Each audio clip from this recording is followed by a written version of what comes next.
In part one of our discussion, we looked at the core features of the platform.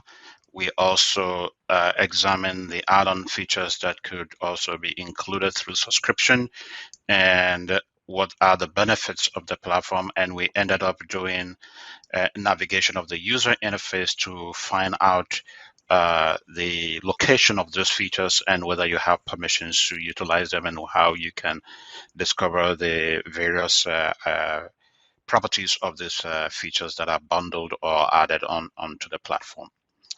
In part two of our session, we are going to focus our attention on the process of actually managing your customer profile, starting with how you onboard the data and how you ingest the data and how you actually verify that the data has been available within the platform.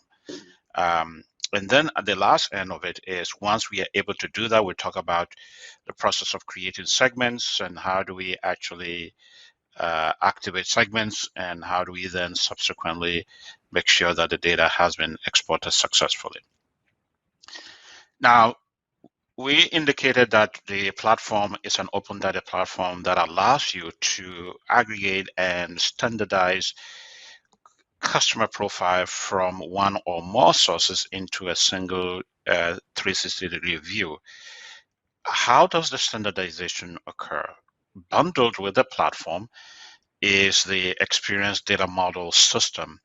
And with that system, you are able to create a schema. A schema primarily represents the blueprint that depicts the structure of your entities whose information you want to ingest from your data sources. So think about a schema as the metadata, not the actual location for your data. A schema could be defined for a single data entity to capture the attributes, and for each one of those attributes, what are the constraints? A schema could also be defined to merge multiple data source field for effective management. So think about that as one as the blueprint. And in order to do that, the schema will be created to capture the behavior that is being represented by the profile whose information you want to ingest into the platform. Schemas could capture a record data. Schemas can also be used to describe a behavioral activity, which is event.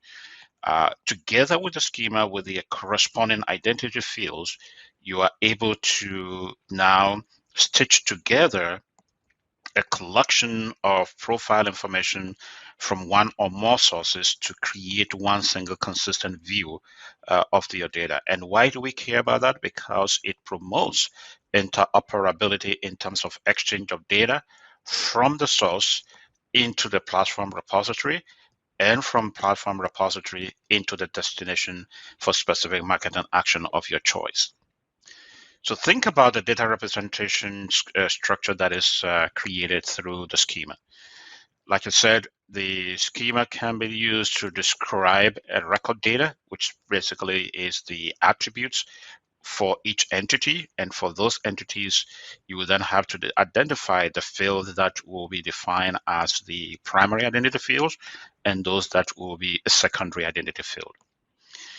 The schema could also represent event data, which is time series data, primarily the behavioral data. So when a customer goes to a website and they view a product, they add a product to a shopping cart, they purchase a product, they make a call to a call center to complete a purchase.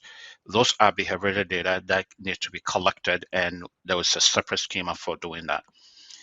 From out of the box from Adobe Experience Platform, the data model schema, that class that allows you to define record data type schema, is the XDM individual profile. From the platform out of the box, the standard class for defining your behavioral data or time series data type is called the XDM experience event.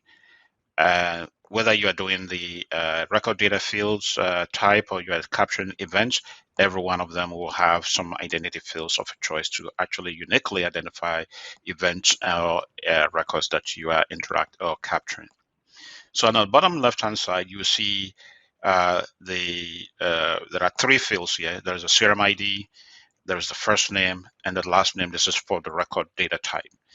In the middle of the screen, this is where you find the event data type that has been captured. The same CRM ID tells us that the activity performed by the customer whose ID is 44 was to add an item to the shopping cart. And then if you look at the second CRM ID, which is the 21, that activity was actually doing making a call to a call center, and at the end of the call, the end that it and there's a timestamp associated with it. In the last discussion, we talked about segments. So if a customer profile qualifies for a segment and a segment is created for that, there will always be a segment ID associated with that particular qualifying customer profile and the time the customer profile became a member of that segment. So you can see the two that is associated with that. So what is the composition of a schema? Who is responsible for creating a schema? Is the data architect. In your world, you refer to them as the information architect. Schemas will be derived from your entity diagrams. So there is a precursor to this, which means you have to create your entity diagrams using any entity diagramming tools like any tool that is available to you. Once you do that, then you have to translate that depending on the behavior that you are trying to capture. Every schema will have a class that describes the behavior that you are trying to describe in the metadata. Every schema will then have one or more data fields, which we call the field groups. The field groups are a collection of fields that are associated with the attributes of your data entity whose information you want to ingest. And for each one of those field groups, there are the name of this field within the group, the ability to define what the data type is in this constraint.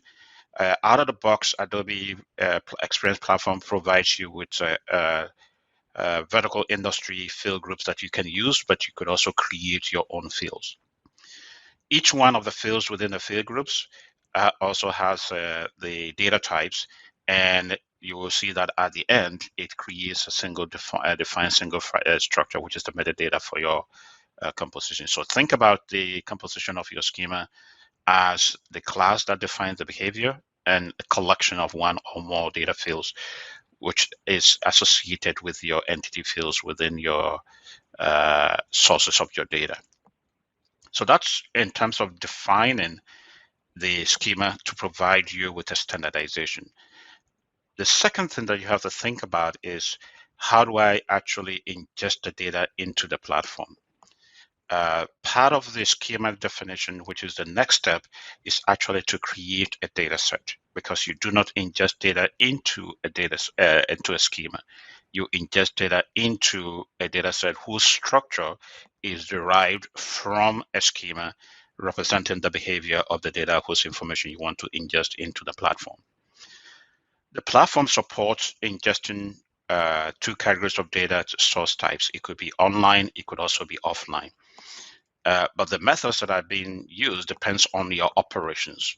There's sometimes where in your business operation, you have to capture the data, aggregate it into a file or into a file storage, and then ingest it in batch. So you could do a batch ingestion. There are also situations where you want to capture that information and in real time stream the data into the platform repository. So you could also do streaming ingestion. The third category is to also see if there are any source connectors for your specific application. It could be Adobe or non-Adobe, or it could actually be a cloud storage of a kind. If you have a source connector that is bundled within a tool and you have to schedule it over a period of time to actually ingest the data, that is also one other method by which you can ingest your data into the platform's repository. None of these methods are superior to one another. It depends on your business operations, and that's what you will see in a few. So what we are going to do now is we are going to show you an example of how to ingest data in real time through a website. And the website provider is it's a retail company called Luma. And that requires you to actually do a registration, view the product, add a product to the shopping cart, and eventually we will actually see whether the data has successfully been ingested into the platform. As we discussed in the earlier section where we talked about the ability to ingest data via three methods, we could do a batch ingestion, you could do ingestion using source connectors, and you could also do streaming ingestion. In this particular demo, we're going to demonstrate how to do an ingestion for real time using a website called Luma. And here we're going to register a customer and generate a web traffic. As you can see on the screen, the customer has provided all the registration information, and all they need to do is to select the product that they are subscribing to in terms of the shoe size, the shirt size, the preferred color, and provide the necessary information, including their first name, last name, and an email. So if you look at this here, they've also opted in to do a direct mail, phone, SMS, and email. So I'm going to go ahead and create this customer. And it will give us an instant feedback that this customer has been successfully registered. And if you take a look at this particular website, it's been enabled with the Adobe Experience Platform launch, and it encapsulates a JavaScript that allows us to find out more information about that particular customer. On the top left-hand side, you see there's the Adobe Experience Platform X-Ray. When I drop down that menu and I go to select that, you can see that the mobile number, the email, as well as an Experience Cloud ID has been generated. So how do we verify that that information is on there? We'll come back to that later on. But before we do anything, we are going to generate a traffic. And so I will return to the home page. And for this, I'm going to view a product, which is the Nadia Element Shell. So when I click that product, it's simply, without adding it to the shopping cart, I'm simply previewing that product. I will return to the home page again. And this time around, instead of viewing a product, I'm going to add a product to a shopping cart. So I'll go ahead and click the Zeppelin yoga pant. And for this particular one, I'm going to add it to the shopping cart. So once I do that, I have generated a web traffic, one viewing the Nadia Element Shell product, and the second one adding the product to a shopping cart. In this case is this one here. So what I'm going to do is I will go to the top left-hand side, click the plus sign, and go and copy the auto-generated ECID, which is one of the identity fields that I can use to find out information if that particular profile information has been successfully registered into the platform, and how I can also find the corresponding events for this particular profile. So I'm going to go ahead and do a copy, and I'm going to minimize this, and that takes me back into my platform user interface. And if you recall, in the last demonstration, we said we can get access to the unified customer profile data store by going to the left pane and then expanding the customer workspace. And if we do so, we then will select the profiles. And in the profile, we want to search by a specific identity namespace. And in this particular case, we're going to search it by ECID. And once I type that, I see the pop-up menu, and I can then enter or paste that the generated ECID for this particular customer. I could also search on the email. It's also one of the identity fields. So if I click view, immediately I do that, you will see a summary of the registered user with the first name, the last name, and the personal email. and generated with that particular search is a profile ID. So if I want to see the details of this profile ID, I can simply click on the link under the profile ID, and that takes me to a summary page of this particular profile with the basic attributes that were provided. I can also look at the details by going to the attribute tab. But if you look at the preferred channel that I registered with, direct mail, phone, SMS, email, it gives me the summary of that information. And then I can go to the attributes tab, and here is where I find most of the information that I provided with some others that were auto-generated for me. Now, if I then go to the events tab, because I generated certain events, you can see that I could see all the products that were viewed. So if I click on view all, it gives me the ability to see some of the products, and you can see the same ID that was associated with that. So I can see the products that were viewed. Alternatively, if I want to take a look at the values in the JSON format, I'll go ahead and do a cancel. When I do a cancel, I will then find that I can click on the view, and if I do a control F and I look for Nadia, here we are, I can see the Nadia element shell. If I also look by the method and I do add to cart, and you can see that it shows me the add to cart, and it shows that I've added the Zeppelin product to the shopping cart. So that actually shows me that I not only am I able to view the attributes, I'm also able to look at the events associated with that attribute in terms of web traffic that was generated. So that illustrates how we can register a user, ingest the data into the data store, and then also generate a web traffic and finally review that.